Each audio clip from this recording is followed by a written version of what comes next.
Hey, this looks familiar. Well, we've been playing around with the belts here. I swapped out alternator pulleys, see if that was causing my squeal. No, it wasn't. I replaced this, but I got a better belt on here, and that still didn't help. They actually, it didn't change at all. It wasn't this belt that was squealing. Well, come over here. Notice this guy was a little loose, so put my breaker bar in this slot here, cranked her over a bit, and now it does not frickin' squeal. But in other news, when I was at the yard, found a nice looking transmission for the Explorer. It was all nice and clean all around the case, and that's telling me that it was at least rebuilt once. So we're gonna head up to the U-Bolt tomorrow and snag a transmission. Me and the neighbor here with his Toyota, the Toyota guy, he's gonna help me get that shit down. So we'll have what looks like a rebuilt transmission tomorrow. And fuck them, they ain't getting a car, because I'm gonna learn how to rebuild the transmission with that old one. And we'll also be able to see what I broke when I was fucking around on the beach. Hard shifting it into drive and reverse, trying to get out of four-wheel drive. Yeah, I know, don't do that. I don't know why I did it, but yeah, I learned my lesson. Anyways, the truck's fixed. Nothing wrong with it anymore. And on the Flex, we had to get new tires.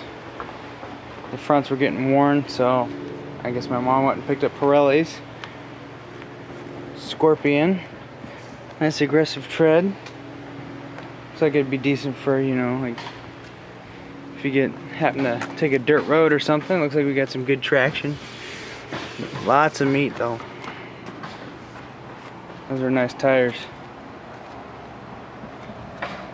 I gave this thing a wash, even though it's got the dent on the one side. It's looking nice. We get this transmission thing dealt with and our exhaust redone, we'll pay attention to the that damage that was done by that BMW. Which, speaking of, the BMW that hit me received over $10,000 worth of damage. And it was a BMW X3, I believe. One of those BMWs, the SUVs, is about the size of this bitch. So we get the transmission dealt with. We're gonna get a performance torque converter to go with it, and I'll have the valve body, get a shift kit. I got a shift kit I need to install in it. So I'll probably pop the valve body out of that transmission, take it to a shop, have them clean it up, install a shift kit, get this thing a transmission. But I got standard rear suspension now and air in the front.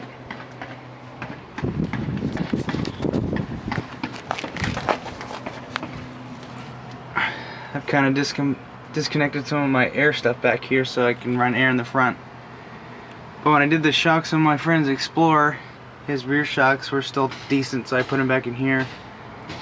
Got these heavy duty springs out of a 94 XLT. And these shocks here appear to be like Gabriel's or something.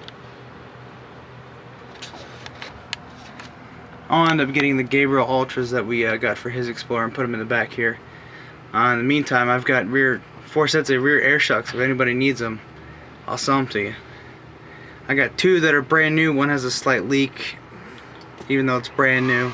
It's fixable. But I can't use them because this rear suspension is very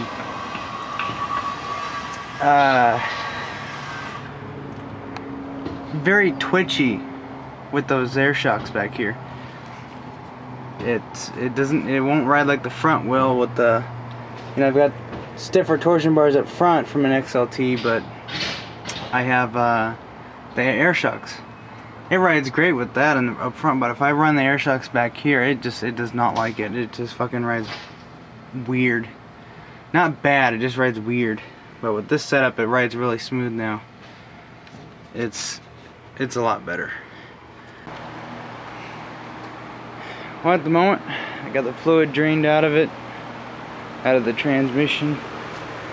Haven't found any metal debris, no metal chunks, nothing yet, so it hasn't grenaded itself, surprisingly.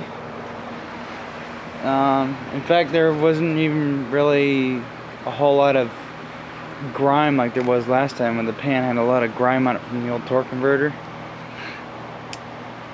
And that grime comes from the lock-up clutch on the torque converter.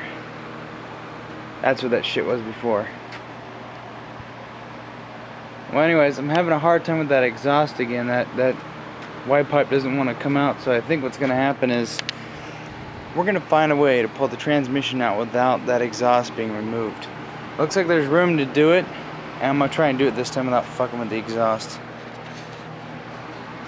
So, I'm going to work on this later tomorrow. Right now, I am freaking tired. I need to go take a nap. Alrighty, we're going to pick and pull to get a transmission. Found one that looks pretty good. I'm gonna see if I can get Adam to go with me. He hasn't been responding to any of his messages, nor his frickin' phone. And we already arranged to go today to pick this shit up.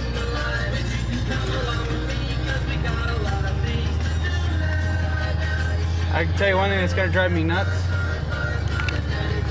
A wheelbarrow and shit in the back. I got a transmission jack anyways.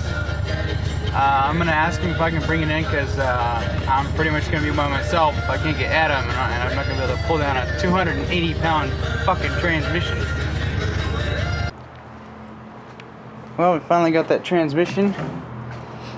We've confirmed that it is a 4R55E, which is just what I needed.